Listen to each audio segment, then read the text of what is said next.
25절에서 30절까지의 말씀입니다. 사도행전 9장 25절에서 30절까지의 말씀입니다. 저와 여러분이 교독하도록 하겠습니다. 그의 제자들이 밤에 사울을 광주리에 담아 성벽에서 달아 내리니라. 사울이 예루살렘에 가서 제자들을 사귀고자 하나 다 두려워하여 그가 제자됨을 믿지 아니하니. 바나바가 데리고 사도들에게 가서 그가 길에서 어떻게 주를 보았는지와 주께서 그에게 말씀하신 일과 다메섹에서 그가 어떻게 예수의 이름으로 담대히 말하였는지를 전하니라.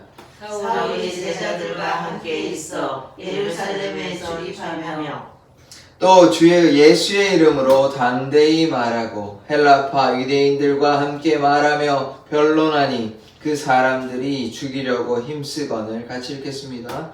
형제들이 알고 가이사랴로 데리고 내려가서 다소로 보내니라. 아멘.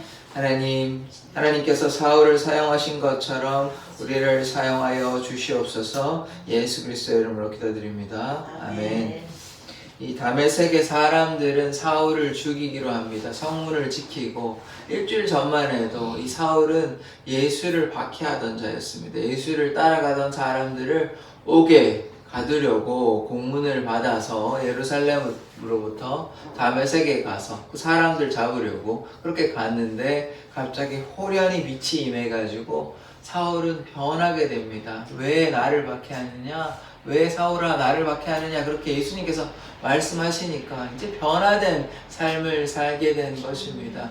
이제 회개기도도 했을 것이고 이제 사흘 동안 보지도 못하고 밥도 먹지 못하고 이제 아나니아가 와가지고 예수님의 그 신실한 제자인 아나니아가 와가지고 이제 안수함에 눈에 비늘도 벗겨지고 보게 되고 밥도 먹게 되고 강건해지고 또 예수님의 그 제자들과 다메섹에 있는 그 제자들과 12제자를 가리키는 건 아닐 겁니다. 예수님 믿는 제자들이 있었을 것입니다. 따라가던 제자들.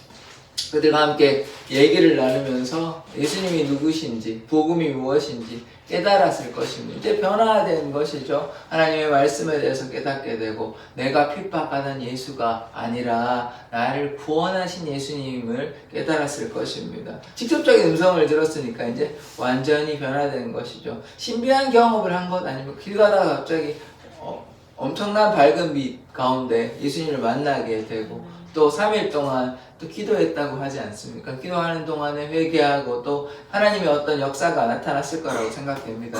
그리고 또한 아나니아가 또 안수하니까 그 장면도 환상 중에 보았다고 아나니아에게 얘기하거든요. 그러니까 사울이 신비한 현상들을 계속해서 체험하고 있습니다. 한 번이 아니에요. 그러니까 기도할 때도 뭐 몇 번인지는 알 수가 없죠. 적어도 한 번 이상은 하나님께서 역사하신 아나니아가 안수하는 장면까지 보한 거예요. 실제적으로 하나님 만나고 또 안수하는 장면도 보게 되고 또 그 와중에 또 회개하게 되고 여러 가지 놀라운 역사들이 계속해서 사울에게 나타나는 것입니다. 또한 거기에 그치는 것이 아니라 아까도 말씀드렸다시피 예수의 제자들과 뭐합니까? 이야기하였습니다. 며칠 동안 이야기하면서 몸도 회복되고 이제 눈도 보이고 그래서 뭐합니까? 이제 회당을 돌아다니면서 복음을 증거하는 것입니다. 예수를 핍박하는 자가 아니에요. 이제 예수만 위해 사는 사람. 그렇게 완전히 변화된 삶을 사울이 이제 살게 되는 것입니다. 그런데 어떤 일이 있었냐? 사람들이 이제 다메섹에 있는 유대인들이 뭐 하려고 합니까? 사울을 죽이려고 해요. 왜냐하면 일주일만 전까지만 해도 예수를 증거하는 사람이 아니라 예수를 박해하던 사람인데 갑자기 회당을 돌아다니면서 예수는 구원자다, 예수는 메시아다, 예수는 하나님의 아들이다 뭐 이런 얘기 계속 하니까 너무 당혹스럽다 이렇게 표현이 나오죠. 그러니까 놀라고 당황스럽고 당혹스러우니까 어떻게 됩니까? 사울을 죽이려고. 그래서 밤낮 성문을 지키는 것은 사울이 눈에 뜨기만 하면 잡아가지고 죽이겠다 뭐 이런 각오를 했어요. 그런데 다행스럽게도 감사하게도 어떻게 됩니까? 사울의 제자들이 이제 함께한 사울의 제자들이 있었다고 제가 말씀을 드렸잖아요. 제자들이 이제 사울을 살려주는 것입니다. 한번 말씀을 보겠습니다. 25절의 말씀을 보면 그의 제자들이 밤에 사울을 광주리에 담아 성벽에서 달아내리니라. 이게 성벽이 좀 꽤 높았던 것 같아요. 그러니까 뭐 한 1m 이 정도 되면 그냥 뛰어내리면 되는데 그 정도의 수준이 아니고 한 2m 이 정도 된다고 하면 잘못하면 다리 부러집니다. 못 걷잖아요. 도망가지도 못하고 이렇게 죽게 되는 거죠, 잡히면. 그래서 이렇게 안전하게 좀 큰 광주리였을 것이에요. 이렇게 달아가지고 이렇게 왜 사람들 한 4사람 정도면 뭐 견디지 않겠습니까? 성인 한 명이니까 그렇게 달아가지고 내리는 것이에요. 그러니까 사울과 함께 했던 그 빛을 소리는 듣지 못하고 이렇게 빛을 보는 그 제자들 있잖아요. 그것도 다르게 소리는 듣고 또 빛은 못 봐도 이렇게 다 다르게 나오긴 하는데 어쨌든 사울과 같이 함께한 사람들이 사울의 제자들이 누구를 구해줬냐? 사울을 구해줬습니다. 지금 죽음의 위기 가운데 있었잖아요. 사람들이 사울을 죽이려고 하는데 이제 내려가서 광주리에 타고 내려가서 이제 살게 되는 것입니다. 그래서 지금 어디 가냐면 이제 예루살렘으로 돌아가는 것이에요. 26절을 보시면 사울이 예루살렘에 가서 제자들을 사귀고자 하나 다 두려워하여 그가 제자됨을 믿지 아니하니. 16절의 말씀을 보면 어떤 상황이냐면 예루살렘으로 돌아갔는데 다메섹에서 좀 아래에 있습니다. 위에서 이제 예루살렘으로 돌아갔는데 며칠 걸렸겠죠. 한 이틀이나 3일은 다시 걸려서 이제 갔는데 이 예루살렘에 있는 교회, 예루살렘에 있는 제자들은 지금 사울을 받아들입니까? 받아들이기 힘들죠. 불과 일주일 전에 뭐 했습니까? 이 사람은 일주일이니까 좀 더 지났겠죠. 한 10일 정도 지났다고 보면 이 사람이 그 전에 뭐 했습니까? 옥에 가두는 걸 봤잖아요. 소문도 듣고 봤잖아요. 그런데 갑자기 예수를 믿는다고 하니까 받아들이기가 쉽지 않은 것이죠. 그래서 그런 장면을 우리가 보고 있는데 이때 아나니아와 같이 환상을 보여줬더라면 이렇게 딱 될 텐데 그러지는 않았던 것 같습니다. 그 이유는 제가 잘 모르겠습니다. 성경에서 왜 그러셨는지. 아나니아한테는 보여주셨잖아요. 아나니아한테 이제 이가 이방인의 사도라고 이렇게 환상을 통해서 보여주시고 그래서 아나니아가 가서 안수하고 사울도 그런 장면을 보았는데 왜 예루살렘 교회에서는 그렇게 환상으로 하나님께서 보이시지 않았는지는 잘 모르겠습니다. 뭐 이유가 있겠죠. 그렇게 하면 좀 더 자연스럽게 환상을 보았으니까 서로 이렇게 뭐 문제될 게 없는데 뭐 그렇게 안 보여주셨는 거를 제가 아무리 뭐 이해를 하려고 해도 그렇게 보여주시면 더 자연스러울 것 같은데 뭐 이유가 있을 것 같습니다. 저도 정확한 이유는 잘 모르겠습니다. 뭐 이러니까 의심하고 뭐 잘 받아들이기가 힘든 상황인 것이죠. 사실 뭐 사울이 나쁜 사람이잖아요. 나쁜 짓을 많이 했잖아요. 예수를 믿는 사람들 옥에 가두고 힘들게 하고 스테반을 뭐 직접적으로 죽이진 않았지만 거기에도 그 현장에 있었습니다. 옷을 맡아두고 있었잖아요. 그런 악한 일들을, 어리석은 일들을 많이 했으니까 예루살렘에 있는 제자들은 이 사울을 받아들이기가 쉽지 않았을 것입니다. 불과 한 10일 전 이 예수를 믿는 사람들을 핍박하는데 우리를 핍박한 사람이 갑자기 우리와 함께 예수를 믿는다고 얘기하면 쉽지 않잖아요. 저도 이렇게 갑자기 변화되면 의심하는 게 자연스러운 것입니다. 이게 뭐 갑자기 그러니까 한두 번 그런 것도 아니고 나쁜 사람으로 이미 악명이 높은데 갑자기 변화돼서 예수 믿는다고 하니까 쉽지가 않잖아요. 받아들이기. 그런 장면을 우리가 보는 것이죠. 27절의 말씀을 보겠습니다. 바나바가 데리고 사도들에게 가서 그가 길에서 어떻게 주를 보았는지와 주께서 그에게 말씀하신 일과 다메섹에서 그가 어떻게 예수의 이름으로 담대히 말하였는지를 전하니라. 다행히 바나바가 중재를 합니다. 바나바가 어디에서 사울을 만났는지는 알 수가 없으나 다메섹에서 같이 있었지는 않을 것입니다. 그런데 이야기를 듣고 뭐 예루살렘에서 만났는지 그 중간에서 만났는지는 알 수가 없으나 어쨌든 바나바가 예루살렘 교회의 한 일원인 바나바가 뭐 했냐면 자기 재산 팔아가지고 전에 나왔거든요. 재산을 팔아서 초대교회 그런 거 나왔을 때 자신의 재산을 팔아서 이렇게 사도들 앞에 두었거든요. 그게 이제 바나바입니다. 그러니까 신실한 사람, 하나님의 사람이 요렇게 지금 중재를 하잖아요. 뭐 얘기를 하냐면 첫 번째 보시면 그가 길에서 어떻게 주를 보았는지, 길에서 다메섹에서 길에서 빛이 임하잖아요. 그때 어떻게 주를 보았는지 요거 첫 번째 사건 또 얘기하고, 두 번째 주께서 그에게 말씀하신 일과 말씀도 하셨잖아요. 어찌하여 나를 박해하냐.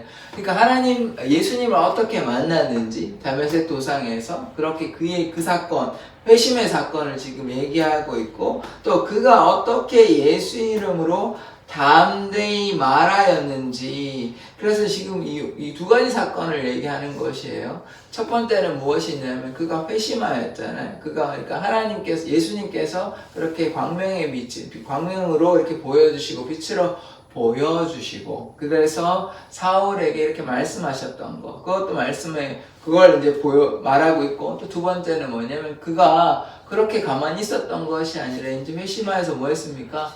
복음을 증거하였다. 어떻게 하나님의 말씀을 증거하는지 이 두 가지 얘기를 이야기하는 것입니다. 그러니까 바나바가 이렇게 중재하니까 사람들이 이제 받아들이게 되는 것이죠. 이제 사울이 원래는 핍박자고 회방자고 괴롭히는 사람이고 살인자고 이랬는데 뭐 이제는 그것이 아니에요. 주님을 위해서 살아가는 사람인 것이죠. 그래서 이제 받아들이게 되는 것입니다. 28절 보시면 사울이 제자들과 함께 있어 예루살렘에 출입하며 자 이제 사울이 어떻게 됩니까? 제자들과 함께 있습니다. 이제 너 핍박하는 사람이 이렇게 하는 것이 이제 받아들인 것이죠. 그 뒤에 뭐라고 나옵니까? 예루살렘에 출입하며 그러니까 허용해 준 거예요. 받아들인 거예요. 오고 가는 게 왕래하는 것은 제한이 없는 것이. 그전에는 경계했죠. 경계할 수밖에 없죠. 불과 10일 전만 해도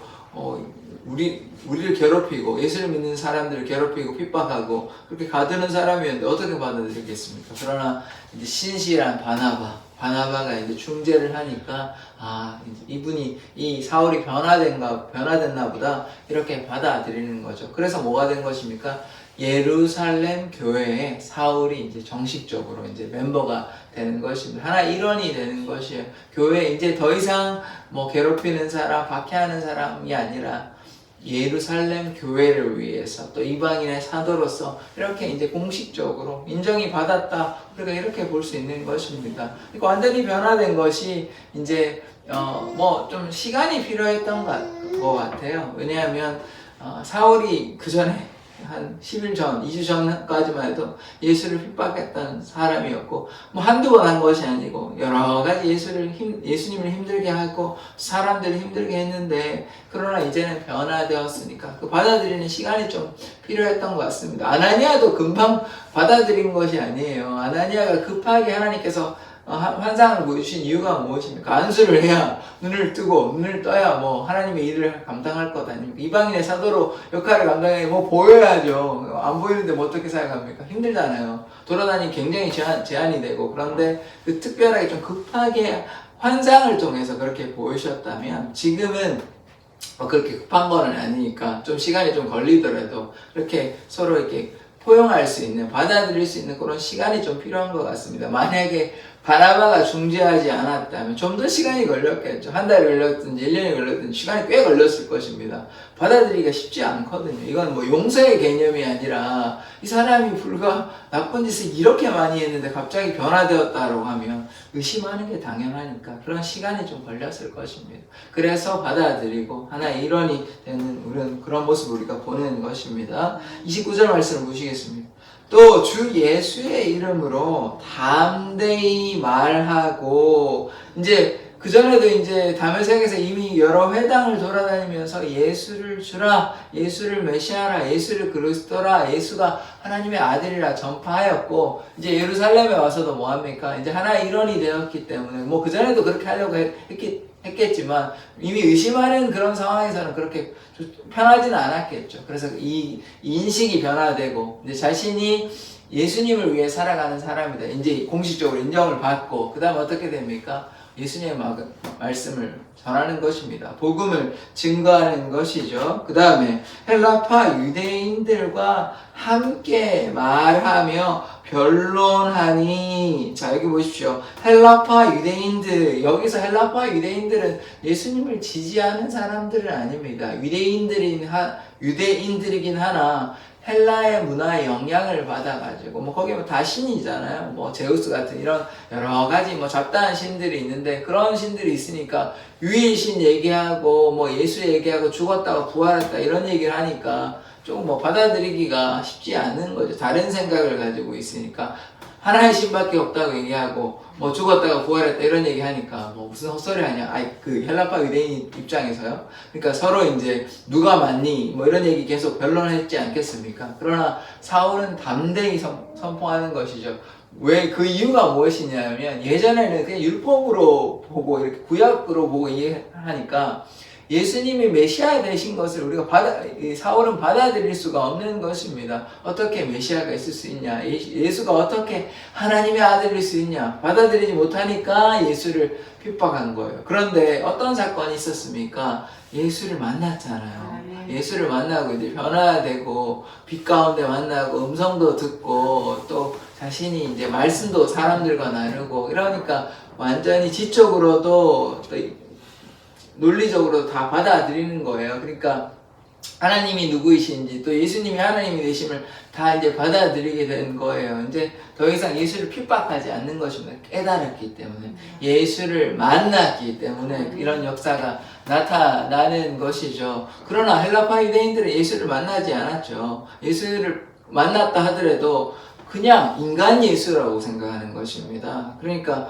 똑같은 거예요. 바울도 그 예수가 그냥 인간 예수라고 생각하지 하나님의 아들이라고 생각하지 않고 메시아 똑같은 입장이에요. 한 10일 전에 2주 전에 사울과 지금 헬라파 유대인들의 생각은 다르지 않습니다. 그러니까 서로 이제 변론하는 거죠. 근데 문제는 뭡니까? 사울이 이제 변화되었어요. 사울은 더 이상 예수를 핍박하던 자가 아닙니다. 예수님을 믿고 예수님 위해 살아가는 자니까 당연히 변론하고 예수를 주라 계속해서 얘기하니까 변론이 생긴 거죠. 그 다음에 어떻게 됩니까? 헬라파 유대인들이 그 사람들이 죽이려고 힘쓰거늘 이 다메섹에서도 사람들이 변화되니까 사울이 변화되니까 뭐 했습니까? 죽이려고 성문 지키고 그런데 사울의 제자들이 광주리에 이렇게 넣어가지고 살려줬잖아요. 구해줬잖아요. 지금 같은 장면이 반복되는 것입니다.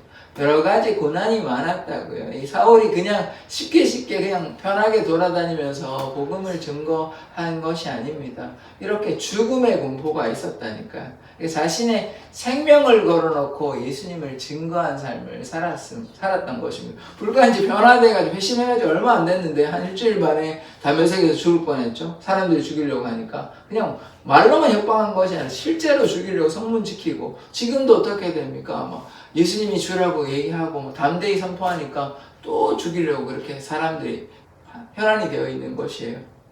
그런데 사울은 여기에 개의치 않습니다. 결국은 나중에는 결국 순교하지만 아직은 때가 되지 않았기 때문에 하나님께서 사울을 지켜주시는 거예요. 그때까지는 보호하여 주시는 것입니다. 이때도 이렇게 죽지 않습니다. 그래서 계속해서 하나님의 말씀대로 살아가는 것이죠. 그래서 30절 말씀 보십시다. 형제들이 알고 가이사랴로 데리고 내려가서 다소로 보내니라. 이 형제들이라고 하면 뭐 주위의 제자들이라고 보는 게 맞을 것 같습니다. 믿음의 형제들, 뭐 사울의 직접적인 가족이라고 이렇게 보기는 우리가 뭐 교회에서 형제, 자매라고 하듯이 이제 다른 이제 예수를 믿는 사람들을 가리키는 거죠. 알고 가이사랴로 데리고 가이사랴는 그 다메섹에서 좀 왼쪽에 있습니다. 그리고 다소는 그 위에 이제 터키 밑에 있어요. 그러니까 지금 예루살렘에서 조금 더 올라갔다가 또 이렇게 이제 보내는 것이에요. 왜 보냅니까? 지금 가만히 있다가 어떻게 돼요? 사울이 죽어요. 사람들이 가만히 놔두지 않습니다. 스데반을 죽였던 사람들이라고요. 사람들이 여기에 예루살렘에 스데반이 뭐 했습니까? 너희가 살인자다고 너희가 예수님 죽였다고 실컷 구약에 얘기하지만 결론은 너희가 예수님 죽였다 얘기하는 거거든요. 그러니까 그들이 이를 갈잖아요. 이를 갈다가 어떻게 됩니까? 돌로 스데반 죽여버립니다. 사실은 그들이 죽이면 안 되거든요. 마음대로 사람들 로마의 허락 받고 이렇게 해야 되는데 예수님은 그렇게 했잖아요. 그렇게 하면 안 되는데 그냥 뭐 그렇게 힘이 없어서 그렇다고 생각했는지 그렇게 잔인하게 죽여버립니다. 마찬가지로 지금 스데반을 죽였다면 사울도 그렇게 죽을 수밖에 없는 거죠. 물론 사울은 로마 시민권자이기 때문에 그렇게 하면 좀 문제가 크게 생기긴 합니다. 그런데 지금 뭐 그런 거 생각하지 않는 것이죠. 그러니까 유대인들은 일단 뭐 예수님을 증거하는 사람들은 다 미운 사람들입니다. 다 죽여야 하는 사람들이에요. 그러니까 그냥 가만히 내버려두지 않았을 것인데, 여기 있었으면. 그러니까 죽을 수 있었어요. 죽을 위기가 있었던 거지. 다메섹에도 죽을 뻔했고, 또 여기서도 예루살렘에 와서도 죽을 뻔한 것입니다. 그러나 이제 가이사르로 가가지고 다소로 이제 돌아가게 됨으로 이제 살게 되는 것이죠. 형제들이 또 믿음의 사람들이 거기에 있었기 때문에 살게 된 것입니다. 그래서 우리의 인생에 여전히 위기가 있고 어려움이 있습니다. 지금 사울이 한번 보십시오. 한 10일 전까지만 해도 예수를 핍박하던 사람이었습니다. 근데 이제 변화됐으니까 예수만 믿으면 복 받고 잘 살아야 되는 거 아닙니까? 그렇지 않잖아요. 지금 오히려 예수를 믿고 예수님의 말씀에 순종하는데 지금 뭐가 있습니까? 오히려 더 큰 위기가 있습니다. 그 전에 예수를 핍박할 때는 뭐 이런 위기는 없었어요. 오히려 나쁜 짓을 하고 사람들을 옥에 가두고 괴롭히고 이럴 때는 아무 문제가 없었는데, 오히려 예수를 믿으니까 복을 받고 행복하고 잘 살고 이런 것이 아니라 괴로움 가운데, 지금 죽음의 위기가 벌써 그 며칠 상간에 일주일도 안 됐는데 2번이나 있었습니다. 다메섹에도 사람들이 자기를 죽이려고 하고, 예루살렘에도 사람들이 사울을 죽이려고 하고, 2번이나 지금 죽음의 위기가 벌써 2번이나 있었다고요. 이게 얼마나 괴로운 삶입니까? 그러나 사울이 이거에 포기하겠습니까? 낙심하겠습니까? 좌절하겠습니까? 아니죠. 그의 인생을 보면 계속해서 그 다음에 죽고 이러지 않습니다. 10몇 년 더 살거든요. 더 많이 살거든요. 제가 정확히 기억 안 나는데. 그래서 하나님의 뜻대로 살아갈 때 지금 무엇이 있습니까? 고난이 있어요. 위기가 있어요. 그러나 그것을 다 기뻐하는 것입니다. 왜냐하면 나는 죽고 이제 누구만 사는 삶입니까? 예수 그리스도만. 왜냐하면 나는 십자가에 못 박혀 죽었으니까요. 나의 못난 자아는 이제 십자가에 못 박혀 죽은 것입니다. 그래서 예수만 드러나는 삶인 거예요. 이 사울의 삶이 그러하거든요. 더 이상 인간 사울은 없는 것이에요. 심지어 이제 돈을 물론 좀 후원을 받긴 하지만 자기를 위한 후원이 아닙니다. 그것이 무엇입니까? 다 교회를 위한 후원을 받아요. 그리고 어떤 일 합니까? 텐트 만들어요. 자비랑 사역하거든요. 그러니까 이 사울이 오로지 주만 위해 삽니다. 자기 인생은 없습니다, 이제. 참 대단하죠. 그러니까 불과 한 10일 전까지만 해도 예수님을 핍박하고 일주일 전에 그랬던 사람이 변화가 되니까요. 주만 위해 살아갑니다. 한눈 팔지 않아요. 헤매이지 않고 방황하지 않습니다. 또 어떻습니까? 고난이 얼마나 많이 있어요. 매도 많이 맞고 죽음의 위기, 우리가 지금 보는 것만 해도 2가지 위기가 있었는데, 춥고 배고프고 굶주리고 또 얼마나 돌아다닙니까? 배도 타고 다니고요. 힘든 삶을 많이 살았습니다. 뭐를 위해서요? 주의 복음을 위해서, 예수를 증거하기 위해서 이렇게 고난을 다 기쁨으로 감내하는 것입니다. 선을 행함으로 고난당하는 것이 유익인 것입니다. 그래서 이 하나님의 사명을 감당하기 위해서 이렇게 열심으로 살아가는 사울의 모습을 우리는 보는 것입니다. 그럼 우리는 어떻게 해야 됩니까? 어떠한 위기 가운데서도, 고난 가운데서도 예수를 부인하는 것이 아니라 예수만 위해 살아가는 삶이 되어야 하겠죠.